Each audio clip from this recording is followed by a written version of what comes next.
Today, we're going to talk about the strange disappearance of a 13-year-old girl. But before we get started, welcome to True Crime with Maneater. If you're interested in all things true crime, including missing person cases, cold cases, or just the strange things happening in the world, you've come to the right place. Be sure to subscribe and turn on alerts so you never miss a video upload. Let's get started. Lee Ochi was born on August 21st, 1979, in Honolulu, Hawaii. Her parents, Vicki Felton and Donald Ochi, were both military members who met while stationed in California. After a year of dating, they married and were eventually transferred to Honolulu, Hawaii, where they would welcome their daughter, Lee. Their marriage did come to an end in 1981, and they just cited irreconcilable differences. After the divorce, Donald relocated to Germany, and Vicki took Lee and left the armed forces, where she eventually relocated to Mississippi to be closer to her family. Although Donald was overseas, he was still close to his daughter, though he didn't get to see her as often as he would have liked to.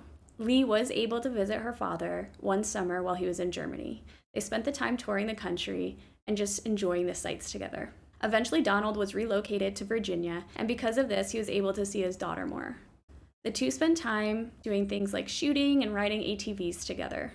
Lee and Vicki lived in a home located at 105 Honey Locust Drive. Vicki had remarried to a man named Barney Yarborough, but the pair would eventually separate a couple weeks before Lee's disappearance. Growing up, Lee was known to be kind and smart and funny. She loved and was really interested in horses and horseback riding. She was actually a really great student, and in particular, she loved math. While in school, Lee was known to be quite fidgety. She just couldn't sit still. In the summer of 1992, Lee, who was now 13, was set to start 8th grade. At around 8 p.m. on August 26, 1992, Lee had returned home after attending an event with her friends. She found that the front door was unlocked, which meant that her mother was not home yet. Instead of going inside, she ventured to a neighbor's house and asked if she could hang out there while she waited for her mom. She stayed with a neighbor until around 8:45 p.m., and according to the neighbor, nothing seemed amiss. She seemed happy and was very talkative. She seemed just like Lee did every other day. But that night, Hurricane Andrew was beginning to cross over to Mississippi, but it was downgraded to a tropical storm. So Mississippians could expect, obviously, really strong storms with thunder and lightning, which could result in trees falling down and power lines going out and things like that. Lee was notably scared of storms, so she opted to sleep with her mother that night. Vicki awoke at 6:45 the next morning. She checked on Lee, who was still sleeping. After she got out of the shower, she saw that Lee was awake but still laying in bed. After Vicki grabbed the morning newspaper, the two had breakfast together and chatted about their days. Lee planned on attending an open house at her school that day, so her grandmother was to pick her up. Vicki, however, was going to have to go to work, so she had to leave Lee home alone for the first time ever.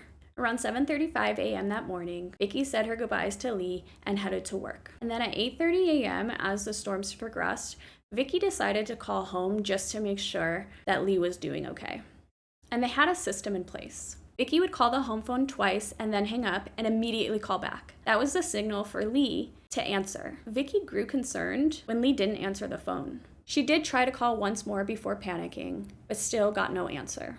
So she left work, jumped in her car, and drove through the storm to get home. Upon her arrival, she noticed something strange right away. The garage door had been open and the light was on, which meant the garage door had been activated in the last several minutes. So for those of you that don't know, when you click your garage door, typically a light will activate and it will stay on for a certain amount of time. And then it shuts off automatically, even if the door is open. So after seeing the garage door was open, Vicki went inside. And she also noted that the front door was unlocked. When she went inside, she couldn't find Lee. There was quite a few signs that something serious had happened. And then at 9 o'clock a.m., Vicki called the police to report her daughter missing. So our timeline kind of starts at like 7:35 when Vicki went to work. And then we have her trying to call at 8:30, which we know that Lee was not answering. And by 9 o'clock, she reported Lee missing. So from 7:35 to 8:35, that's an hour. Then we have Vicki coming home. And it took her quite a few minutes to call the police, even though there were signs of a disturbance. Obviously, the police arrived rather quickly, but there was no sign of forced entry. While there were fresh and still wet bloodstains on the wall, the carpets, and the bathroom countertops. There was a blood trail leading from the hallway to the living room to the back door, with blood and hair ending up in the door frame. which could suggest that Leigh hit her head on the door frame. On one of Leigh's nightgowns, there was quite a bit of blood, and that nightgown had been the nightgown she had been wearing that very morning. It also appeared that someone tried to clean up the blood in the bathroom, but police couldn't find any rags or anything like that. Leigh's reading glasses, some clothes, her sneakers, and a sleeping bag had been missing. Police did bring in search dogs, but due to the tropical storm, they couldn't pick up her scent. And then, a month after her disappearance, something strange happened. Leigh's glasses arrived at her home. It's also important to note that the street name in the address was misspelled. The envelope also had 6 stamps on it, which is twice as many as it needed, and it was postmarked from Boonville, Mississippi, which was about 30 miles north from where Leigh lived. Obviously, the police wanted to conduct handwriting analysis and get DNA from the stamps, but somebody had used water to seal the envelope and to place the stamps.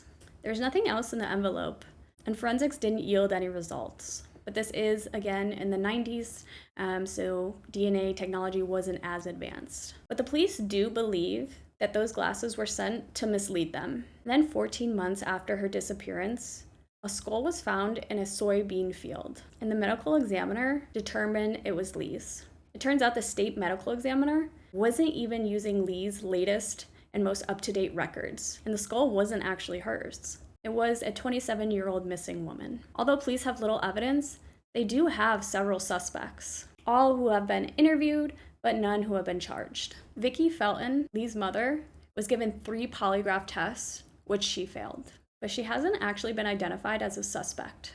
Leigh's mother believes she knows who took Leigh. She thinks that Oscar Mike Kearns, a local man who knew Leigh from church, had something to do with her disappearance. He had actually abducted a 15-year-old girl while in Tennessee, sexually assaulted her before letting her return to her family. And he had known that victim through church. Kearns pleaded guilty to that assault and was sentenced to 8 years in prison. But he was released after serving less than an hour. Right after his release, he kidnapped a married couple and sexually assaulted the wife. And of course, he was sent right back to prison where he belonged. He's actually refused to be interviewed for Leigh's disappearance and refuses a polygraph exam. Both Leigh's stepfather and her father, Donald, both passed polygraphs and were ruled out as suspects. And here's where the story gets quite a bit interesting. So let's run through the list of suspects. Let's start with Oscar Kern. It's important to note that he did know Leigh, and he lived less than a mile from her home. And clearly, he doesn't have a great track record. Leigh might have felt comfortable opening the door to him, and then after her disappearance, he began to act strange. He started stopping by the house, which he had never done before she disappeared. And of course, he refuses to be interviewed or polygraphed regarding her disappearance. So not only did he know the girl, but he lived rather close. And since there was no forced entry, one would assume that Leigh may have opened the door to whoever had knocked that day. The next suspect, in my opinion, would be Vicki Felton, which is Leigh's mother. There's a lot of rumors about Vicki abusing her daughter. Classmates would say that sometimes she arrived in kind of somber, quiet moods.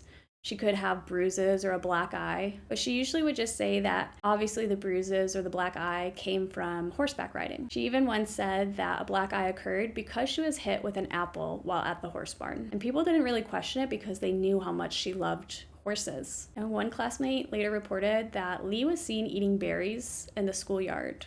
When she warned her about obviously that being dangerous, Leigh said she didn't care and she wanted to die. Leigh was obviously taken to the guidance counselor, and she said that she was fine and that she had just been joking. And a lot of people question Vicki's behavior after Leigh went missing. Some people note that it's really strange that she checked on Leigh so quickly after leaving. I'm not sure about that part because it was a storm.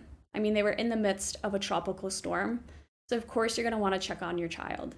And she had never left Leigh alone before.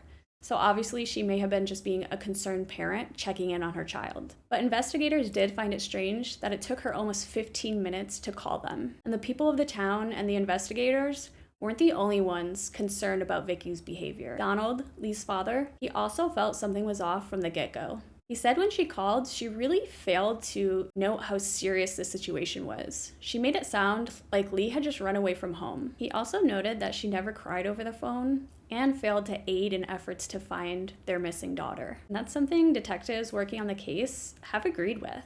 but she's still not considered a suspect. Obviously, Vicky maintains her innocence and she doesn't care what people think. She just wants to find her daughter. And then some people question whether or not her stepfather had something to do with it. Barney and Vicky did separate a few weeks prior to Lee disappearing. It was alleged that he did have violent behavior toward Lee. Family friend claimed they heard that Barney had whipped and hit the girl. And Lee's boyfriend had mentioned that one time Barney had locked Lee out of the house as punishment. It was no doubt that he was abusive. The boyfriend also stated that Lee was terrified of her stepfather and he was constantly yelling at her.